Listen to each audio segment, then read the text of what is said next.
We're here with another episode of Are You Afraid of the Dark? Because we're not afraid of the dark. I'm here with host Adam Dutch Durham and his brother Ben, and I'm guest hosting today. That's Chris, by the way. I'm Chris. He joined us on the episode of the first of season 2, which was the tale of the final wish. Indeed. And this is the second episode where I think we're both sober.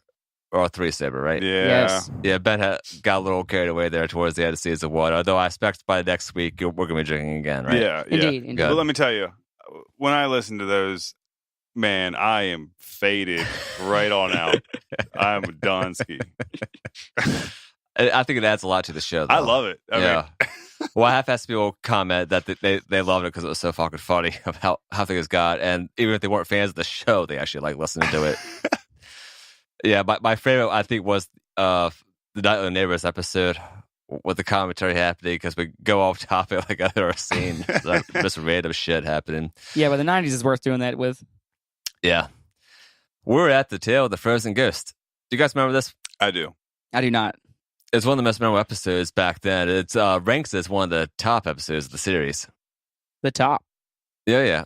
Kristen's coming into the Minute Society with Betty Ann and Kiki. She has this like denim jacket on.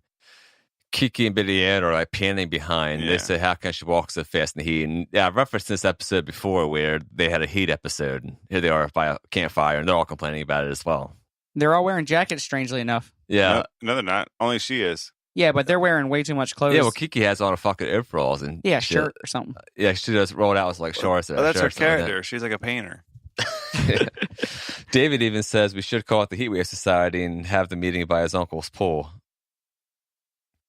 This is Kristen's last story, by the way. Forever? For this season? Yeah, she's done. Oh, She's- my God. So she just falls off She's the in map? she's in the rest of season 2, I believe. And I don't think we've recorded an episode after this one yet. But she's not in season 3 that I know of. Well, shit. We're transported to the story where we meet Charles Schilling the 3rd or 4th. Esquire. The Maybe well-to-do. the 5th, yeah.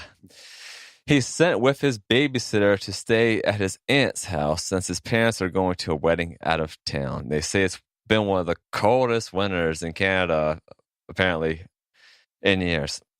In the car, we see him decked out like the kid from A Christmas Story. Yeah. Mhm. Ralphie is the main character. What was his first name? I hate that movie, so I don't pay attention. Shit. That's my mom watches it every Oh. Christmas. I forget the If you look it Brother- up, We can ask IMDb, though. He knows. all He's knowing. a friend of mine.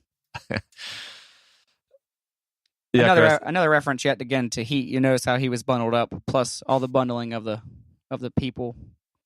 First off, why is this not coming up like first result? He's like down here. It's Randy. Yes. Okay, that's it. Yeah, so it's Ralphie and Randy. mm-hmm. That makes sense then. We have a very special guest host in this episode, Melissa Joan Hart. Indeed, we all know her from such films as Films. No, Clarissa Explains It shows. All. Clarissa. Sabrina the Teenage Witch. We know where they got her from, though. She's another Nickelodeon outcast.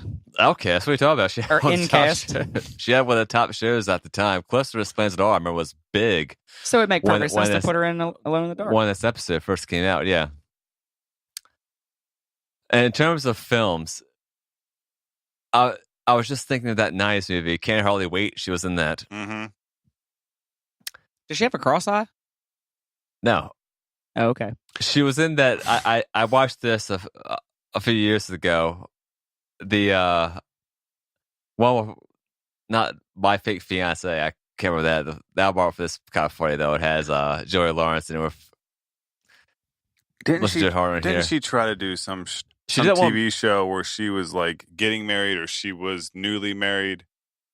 It was a show. It wasn't a movie. Oh, the reality show. Yeah, I remember what you're talking about. That was a while ago. It was. Oh, Melissa and Joey. There it is. Yeah. Oh, but the one I'm thinking about was the one she did with Mary Lopez, that Christmas movie Holiday in Handcuffs, where she kidnaps him and he has to play down like Yeah. he's her fiance. She was also in the music video for "You Drive Me Crazy" by Britney Spears. Melissa Joan Hart was a pretty big deal in the 90s. Mm-hmm. And I will give her credit. I think she's one of the best actors of this era of Nickelodeon. Yeah. And especially in this episode, like the acting in this, I thought was pretty well done. Some of it's a little over the top. Well, yeah, but that's Are You Afraid of the Dark in general? Indeed. Oh yeah, they show up at this creepy house, and I thought of Grey Gardens when I saw this house. I thought they should probably fix that light bulb out on the porch. They fix a lot of things. You get a landscaper up in that bitch. Well, Oh, that's right. All the lights are out. I forgot. yeah. I'm skipping ahead again. This guy is apparently really comes from a very well-to-do family because he has a personal driver And a babysitter. Yeah, and I like this fact that she says that his babysitter has been with him since, whenever they fought with him. She was 12. She started. Yeah, she's only like a few years older. I put her no more like 5 or 6 years older than him. So has she been working as his babysitter since she was like 7? Right. 6? But it's established that he has never met his aunts before. And this kid epitomizes every single 90s wimp. Yes. I like how there's this line where the babysitter, Daphne, is trying to explain to him not to be scared. And she says this line, "They're your relatives, not a couple of wicked old witches." And then a few years later, she appears on Sabrina Teenage Witch with 2 aunts. Was that a sign as well? I mean, that was pretty clever. Yeah. Again, this is why every episode of Are You Afraid of the Dark needs complete academic analysis. Indeed. What did you guys think of this prop that this aunt comes to the door with? Dude, she's going to burn the place down. Yeah, she's going to burn a candelabra. She's that's the thing it's called? Yeah. Notoriously spooky. Okay. Yeah, I haven't seen one of those things that you have like Igor from Frankenstein or something. And it was like a circular, like 5 candle one. Yeah. It was like a extravagant, like you're supposed to be hanging it off the ceiling type. I was waiting for the other aunt to catch on fire when they're on the steps, and she's like right behind her walking. Good Lord. I mean, that's how people did back in the day, because it is said that this place doesn't have electricity or heat because they can't pay the bills. Right. And what was all the rigmarole? What was all the imagery with this guy dragging the box in? You know what I'm saying? Oh, the trunk. He drug a trunk in, you know what I mean? And it focused on that guy way more than it ought to have, like burning a few minutes of the show with this guy lugging a crate in, a trunk in. And then he can't stay for tea. Yeah. Well, we need to do some establishing of our character, so we're never going to see it again, right? Right, so he's trying to get out of there. He's trying to allude to the spookiness of the place, like, no way, I'm not staying for tea. I'm bouncing outie. You see, I'm alluding again because the trunk is going to show up again here, but go on. The aunts start mentioning the feud that was happening with the Schilling family and the Pemberton, and Father and Uncle Charlie, who was the kid's great-grandfather. Didn't he lug the chest, the aunts lug the chest up into the upstairs and she gave him a bath? Is that later? Yeah, that comes out later. Okay. It's actually happening about the same time here, actually, because the aunts are talking about this with the babysitter while he's up there taking a bubble bath. Indeed. And they lug the trunk up. Another scene where the trunk comes into play for some odd reason. Yeah. It's a weight on him. Like, I mean, there's yeah, a burden. the babysitter comes up with him and they're talking about it, but it's nothing of importance that I thought. You don't think they get don't they say something about hosts being good hosts when they're dragging the trunk up? That's the first mention of the word ghost. Right. Where the fuck is that on my show notes? Yeah, because when they're bringing up the chest. For now on, we're going to have a shared document on Google Docs, make sure we're all on the same page. Right? No pun intended there. It's just gonna be all your stuff. Yeah, I mean, yeah, because then he freaks out and he's like, "Did you say ghost?" And like, "No, host." And she's like, "Oh, my hearing's not what it used to be." Then he got himself a bubble bath. Right. This kid seems to be like he's scared of his own shadow, though. Yeah. Like he's always worried about something happening here. Like he didn't know about the ghost on the car ride there. He was just worried about meeting them, it seemed. Yes. The important detail here when the aunts are explaining the story to Daphne is that that's while he's getting a bubble bath. Yeah. He's upstairs getting a bubble bath and they're downstairs explaining to her what the deal is. So much for being a good babysitter, I guess.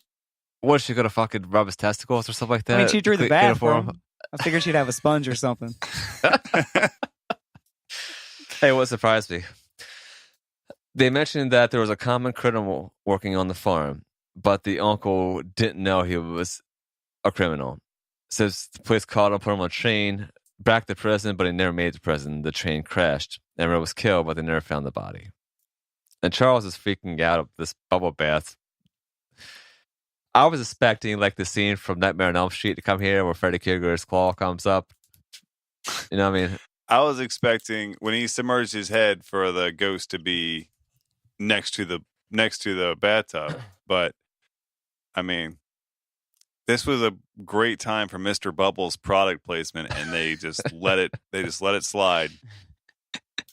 Yeah, or that I can't remember how long they made it, but they did make a Nickelodeon shampoo that was like the green slime, but that came out like 83, 84 when You Can't Do That on Television was big for that. I could have swore though that I saw GAC shampoo back in the day. Oh, I'm sure there was. Well, dude, what was that fucking foam? It was like pieces of styrofoam in it, and you molded it. It was like it was like GAC, but it was also like this foamy shit. It was like styrofoam. I can't remember. You know what the fuck I'm talking about. I remember you talking about. Chris, you got anything? No, I'm not 100% sure what it's called, though. I know what you're talking about, yeah, but I'm trying to think of what it's called. 90s film you can mold into Google if still comes up. Nickelodeon Phlegm? Yes, that's it. Phlegm? I don't remember this shit at all. That's the shit. What year was this? I don't know. It came up on a list here on those moon boots, complex.com. There it is. Yeah, it said toys every 90s kid wanted for Christmas. I don't remember this at all. But they did mention GAC. Oh, motherfucking laser tag. But this wasn't like Play-Doh. You can wash Play-Doh. Yo, Lee had those. Oh, Creamer Colors, yeah, we had that shit. Yeah, Nerf guns. Nerf guns. Hip clips, that was after my time. Jesus. Those- Good Lord. Those roller skates are very late 80s. Furby. Furby. Didn't you have a Haunted Furby that came out by itself? No, I didn't have it. Camille had it. Okay. But yes, one came out. I remember playing that game. Oh, shit. Tiger fucking handhelds. Mm-hmm. Shh. They're so fucking hard. There's a skip it that you Skip mentioned it. before. Crossfire. You'll get caught up in it. A talk boy. Good There was Yeah. a whole. We should go back and watch the video, the commercial Crossfire. That was hilarious. Crossfire. Hey, Chris, we talked about doing some episodes in between each seasons, so maybe we'll do a 90s commercial review one. Straight paraphernalia from the 90s. I think it'd be reminiscent. After his bubble bath with Mr. Bubbles. Yes. Or slime Sabrina shampoo. But yeah, came and got him. Yeah, and it comes down just like he's going to like a 5-star diner. Like he has a jacket off, a tie. Three-piece suit on. Yeah. You know, she even alludes to saying he's rich. Not everybody can be Richie Rich or whatever. Yeah, what is this kid here? Like 9, 10?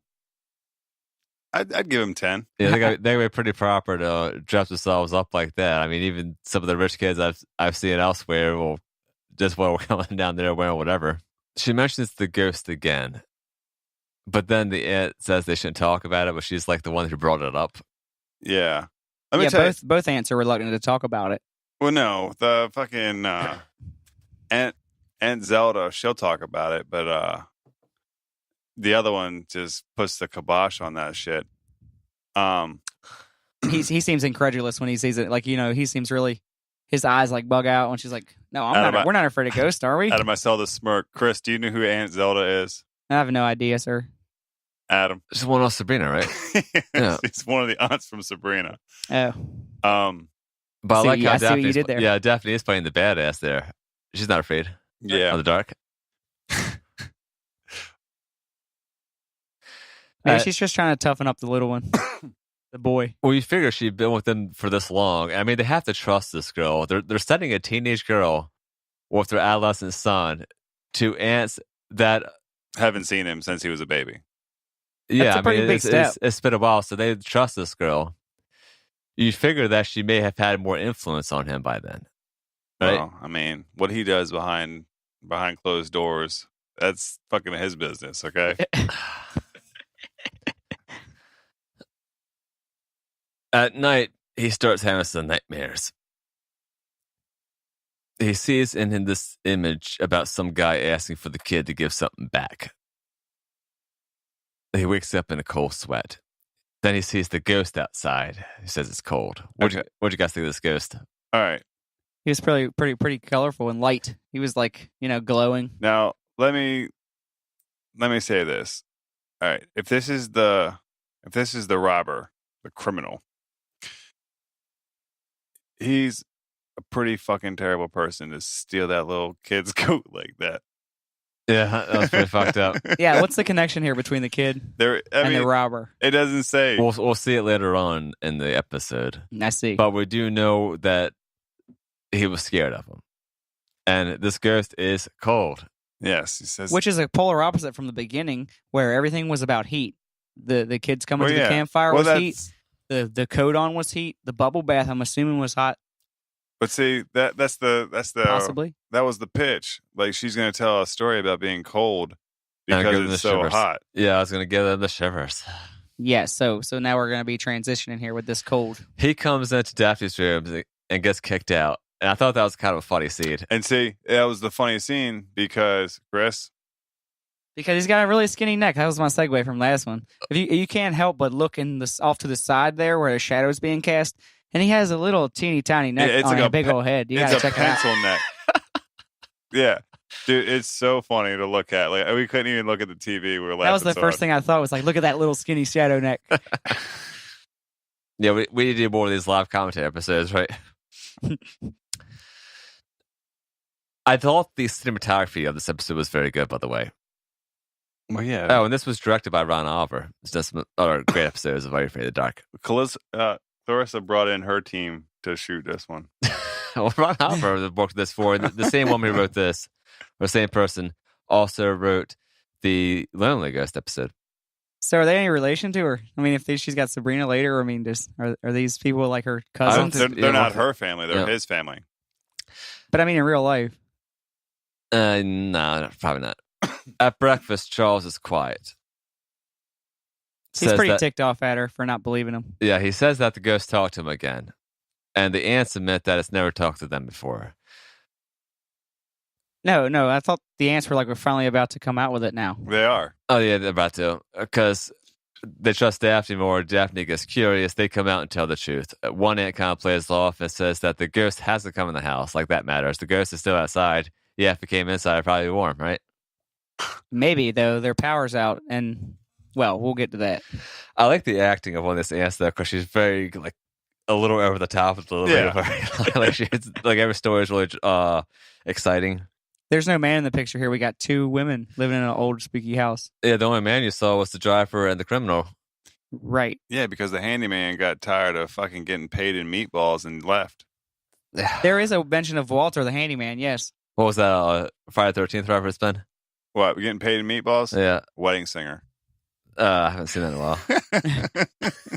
I remember what we're talking about, though, where she just puts meatballs right in his hand. But she tells him to hold out his hands, ladles in some meatballs. Yeah, because remember the plate blows off the table and the sash blows open?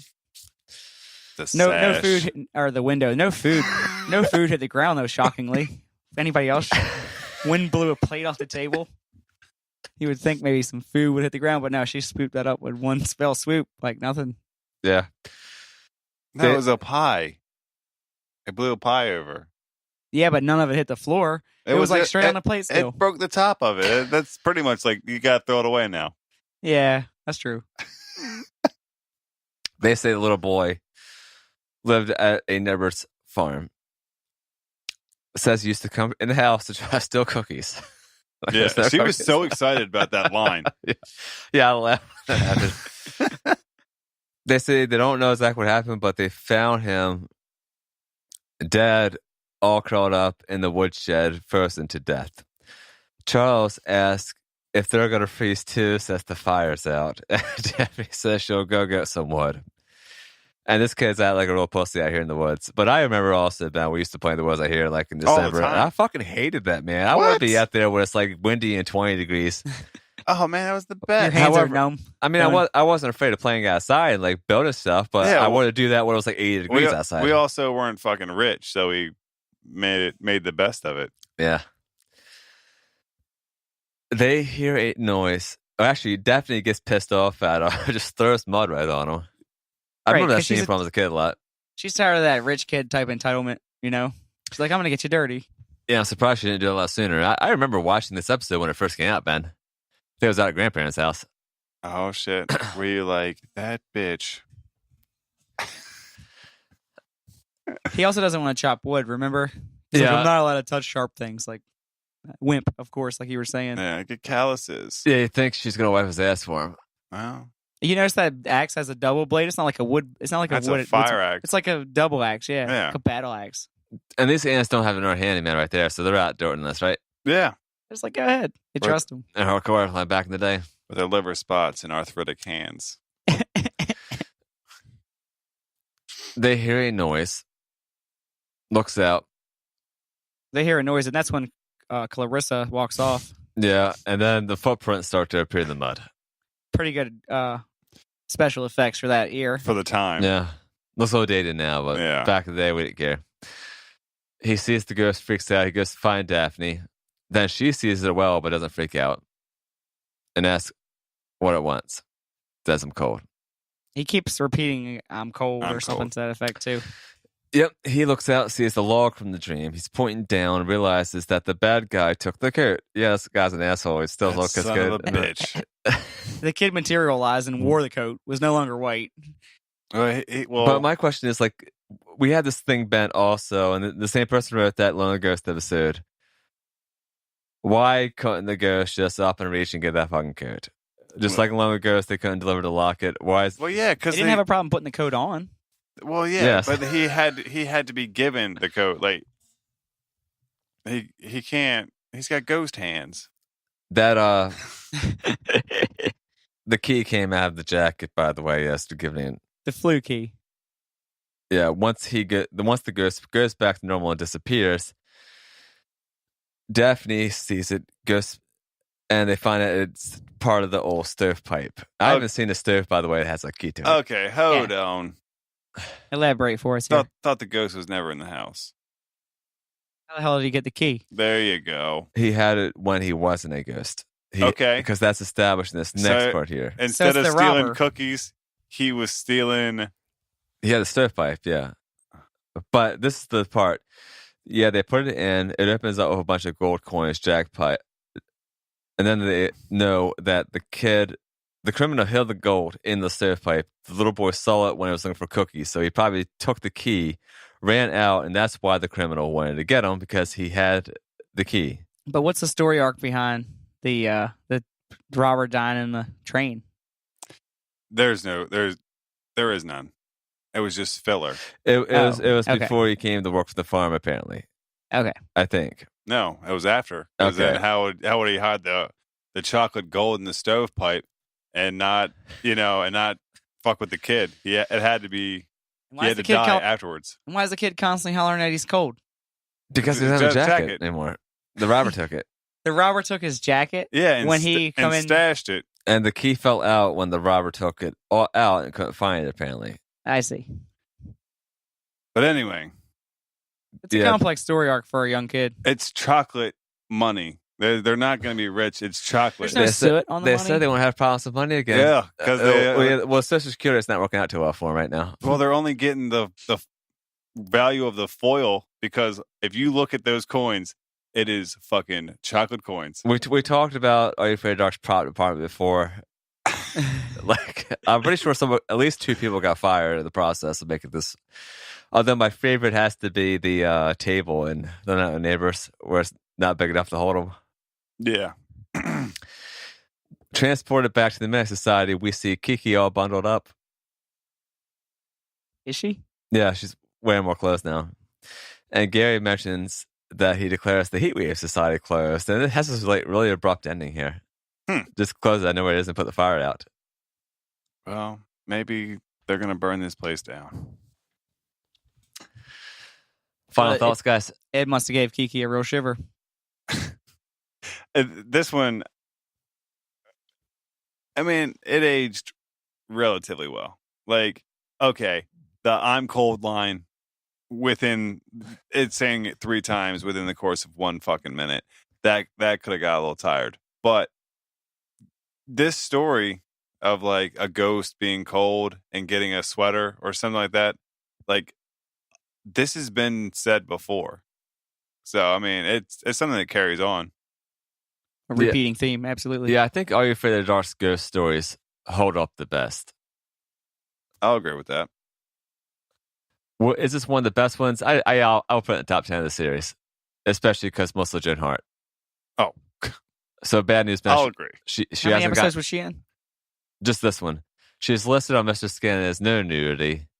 But do you remember when she appeared on Maximum's cover and it was like a big controversy? Here it is right here. Let's see that cover. For this article that showed it. What? That's about as close as she'd get. Yeah, she has like a towel covered or a shirt covering her breast. She's wearing like black panties. Doesn't even really look like her. That face. Yeah. What the fuck is that with that hair? I saw an interview. I put this in the show as well, where she said she was at Playboy Mansion the night before. I probably looked too hard. I showed up to this like shit all hungover her shit. Well, it all God it knows happens. what. Yeah. Mm-hmm. Although I follow her on Instagram now. Yeah, my 90s. Does she follow you back? I'll find out. I gotta just make an Instagram for We're Not Afraid of the Dark and have her follow that. Can you take care of that? Because I'm really busy with production work. Yeah, I followed you and you didn't follow me back. What's up with that? I gotta work on my follow to following ratio. How would you rank this so far in the actual season of what we've seen? Are there any episodes where there's plot development, or is it just straight? You didn't think this had plot development? I mean, it was well written. I thought.